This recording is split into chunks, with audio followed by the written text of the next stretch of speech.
ہمارے ذہنوں میں جو معیارات بیٹھے ہوئے ہیں وہ کیا ہے؟ کامیابی پیسے سے ہے، کامیابی جائیداد سے ہے، کامیابی کاروبار سے ہے، کامیابی شہرت سے ہے، کامیابی اقتدار سے ہے۔ یہ معیارات ہیں۔ جو جتنا دولت مند اتنا کامیاب، جو جتنا مشہور اتنا کامیاب، جو جتنا پاپولر اتنا کامیاب، جو حکومت پر پہنچ گیا کامیاب، جس نے بڑا کاروبار جما لیا کامیاب، جس نے بہت جائیداد بنا لی کامیاب۔ یہی ہے اصل میں ساری بس کی گانٹھ۔ جو تصور کامیابی کا ہوگا اسی کے مطابق آپ کی بھاگ دوڑ ہوگی، اسی کے لیے جد و جہد ہوگی، اسی کے لیے توانائیاں صرف ہوں گی، اسی کے لیے دن رات کی مشقت ہوگی۔ یہ ہے اصل شے جس کی یہاں نفی ہو رہی ہے۔ کامیابی دولت سے نہیں، کامیابی شہرت سے نہیں، کامیابی اقتدار اور طاقت اور حکومت سے نہیں، بلکہ کامیابی ہے ایمان سے، عمل صالح سے، تواصی بالحق سے، تواصی بالصبر سے۔ آپ غور کیجئے اس نقطہ نظر کا، اس ایٹیچیوڈ کا، یہ جو مینٹل ایٹیچیوڈ ہے، اس کا بدل جانا ہی انسانی شخصیت کے اندر انقلاب برپا کرے گا۔ اب آپ کا نتیجہ کیا نکلا؟ اگر تو دولت سے کامیابی ہوتی تو قارون بہت کامیاب تھا، اگر حکومت سے کامیابی ہوتی تو فرعون اور نمرود بہت کامیاب تھے۔ کامیابی ان سے نہیں ہے۔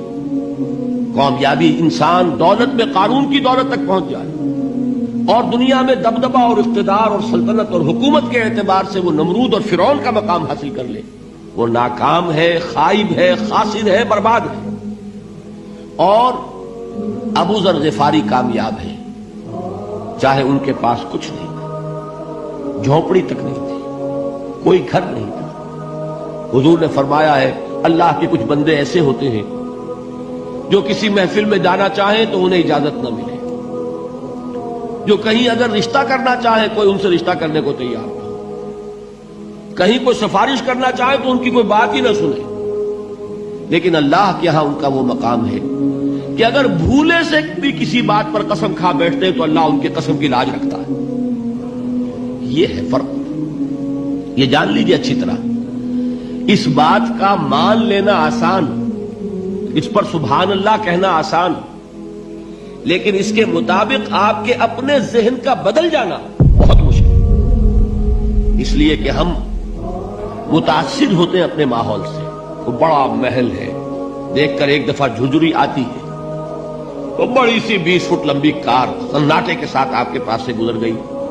ایک دفعہ اعصاب کے اندر ارتعاش ہوتا ہے، محسوس ہوتا ہے بڑے یہ نصیبے والے لوگ ہیں، بڑے خوش نصیب، بڑے کامیاب، حالانکہ کچھ معلوم نہیں کہ یہی سب سے بڑی بد نصیبی ہو سکتا ہے کہ یہی سب سے بڑی ناکامی ہو۔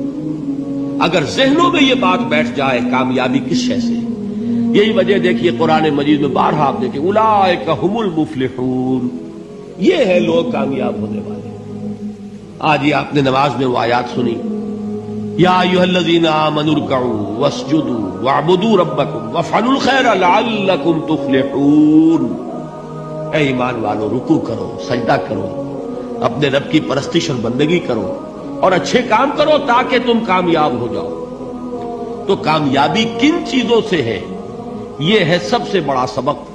یہ ہمارے دل میں اگر بات بیٹھ جائے، ٹھک جائے، تو زندگی بدل جائے گی، صبح و شام بدل جائیں گے، نقشے بدل جائیں گے، بھاگ دوڑ کا رنگ بدل جائے گا، ویلیو سٹرکچر بدل جائے گا۔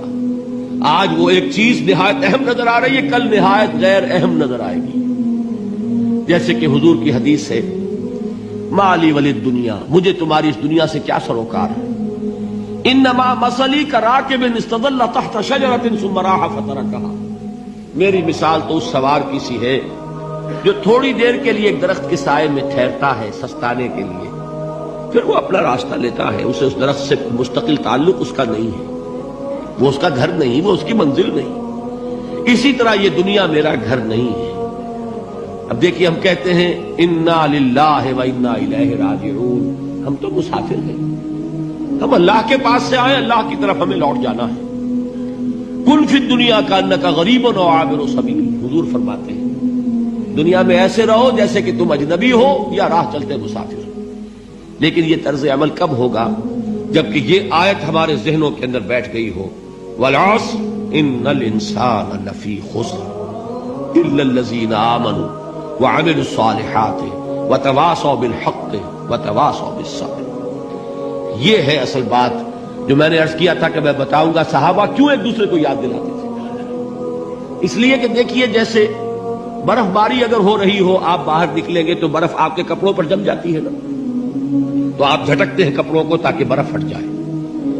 ہمارے ایمان پر اس دنیا میں رہتے ہوئے جب ہم متاثر ہوتے ہیں ماحول سے تو گردہ آ جاتا ہے، برف پڑ جاتی ہے، اس کو جھٹکتے رہنے کی ضرورت ہے۔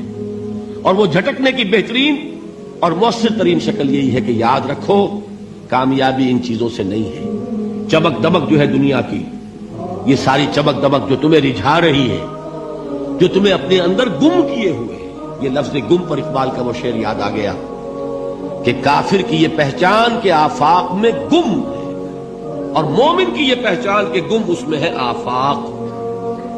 تم گم نہ ہو کر رہ جاؤ، اس میں مبہوت نہ ہو کر رہ جاؤ، مرعوب نہ ہو کر رہ جاؤ، دنیا ہی کی محبت تمہارے اوپر ڈیرے نہ ڈال دے، تمہارے دلوں کے اوپر مسلط نہ ہو جائے۔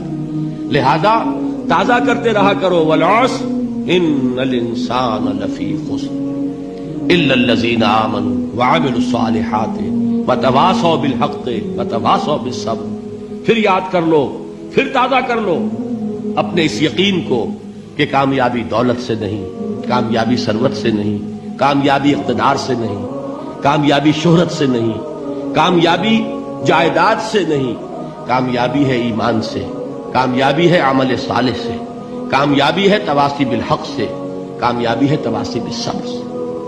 یہ چار چیزیں ہیں کہ جو کامیابی کے لوازم